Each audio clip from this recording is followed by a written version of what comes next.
Carnival gives us a few hints about their replacement ship for Brisbane, Cruise with Confidence policies are coming to an end, and Royal Caribbean gives us an update on the status of their private South Pacific island.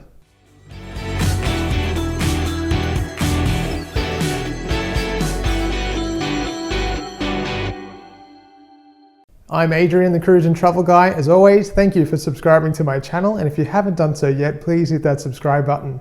First up this week, I would like to invite you to Australia's biggest online cruise party. We'll be honouring the massive efforts of CLIA and the cruise community as a whole, people like you who helped bring cruising back to Australia. So join both myself and the host of the Unplug in Paradise podcast, Stephanie Myers, on Sunday, April 17th for 1 hour at 4 p.m. on Facebook Live as we raise a glass to the very end of the cruise ban. The event is online, like I said, so you can find out more information about it and RSVP using the link in the description below.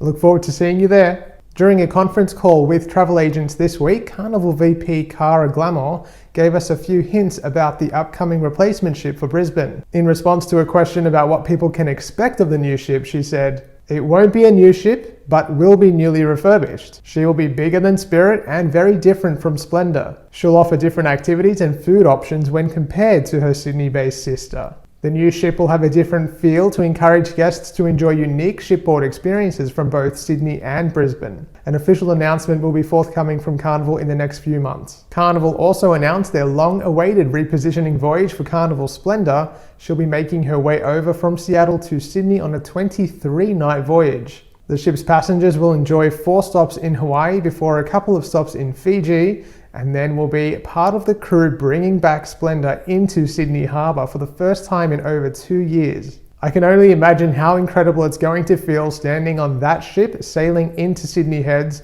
and being part of the group that brings that ship back to her rightful home. As this is a repositioning voyage departing a US city, the onboard currency for the entire 23-night journey is going to be US dollars. Just something to keep in mind. P&O this week also announced that their 27th of August departure on board Pacific Encounter sailing from Brisbane would be switched from a South Pacific journey to a domestic Queensland itinerary. I imagine access to the South Pacific Islands might be a little bit problematic until at least summer, so we might see a few of these changes coming forward over the next little while. Over the course of the pandemic, cruise lines have been at the mercy of government and health bodies when it came to trying to decide when they could restart operations. This of course made planning and bookings for customers problematic, so in response to that, many cruise lines instituted Cruise with Confidence policies. After being extended time and time again, many of these programs are now coming to an end. Local line P&O Australia's own assurance policy will be ending on April 5th. Any guests that book a voyage with the line before that date for any cruise departing on or before November 30th can cancel their cruise for a full refund up until 76 days before departure, or cancel for a future cruise credit equal to the penalty amount up until 14 days before departure. Only days ago, Princess Cruises actually extended their Cruise with Confidence policy. Their policy covers guest bookings made before May 31st for all departures up until September 30th. It allows you to cancel for any reason up until 30 days before departure for a future cruise credit. If in the 30 days before departure you test positive for COVID, you'll be able to cancel your cruise to get a full future cruise credit to the value of your penalty. The credit will last 1 year from the date it is issued and be valid for all departures up to and including September 30th, 2023. There's no doubt that these programs are a great tool to utilize, especially in the beginning stages of the cruising restart locally. Royal Caribbean blog last week reported an update on the status of Royal Caribbean's private South Pacific island. Known as Perfect Day La Lipa, the island should be open and operational for the 23-24 Australian summer cruise season. The cruise passenger publication released artist impressions depicting what we can expect when Royal Caribbean guests on South Pacific itineraries begin to arrive on the tropical island. Though it won't offer the same array of attractions as Perfect Day Coco Key, according to CEO and President Michael Bailey, you can expect authentic adventures and genuine relaxation. So expect white sandy beaches, lounge chairs, pools, DJs, and food stalls, among some other as yet unnamed, more adventurous attractions. And to end this week's cruise news update, I just want to say and make the proclamation right here, right now, that cruising will be back next month.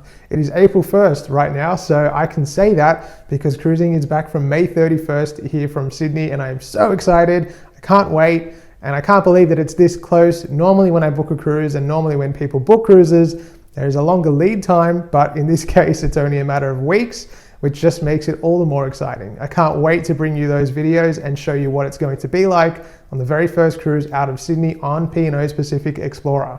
As always, if you are interested in booking a cruise, especially now that they're actually sailing, you can head to my website, thecruiseandtravelguide.com.au. I have started working with a partner agent, and I'll bring a video to you very soon introducing her to all of you so you can see who will be helping you with your bookings as we go forward. And if you haven't done so already, you can give me a follow on Facebook and Instagram at The Cruise and Travel Guy. Thanks for watching, stay safe, and I'll see you soon. Cruise with confidence policies are coming to an end, and a lot of hand movements today. I don't think you can normally see my hands. And be covered under their policy for any departure departing. Should be open and operational for our 23-24. I just bit my gum. So expect white sandy beaches, padded lounges, food stalls, and beverage locations. Doesn't make sense?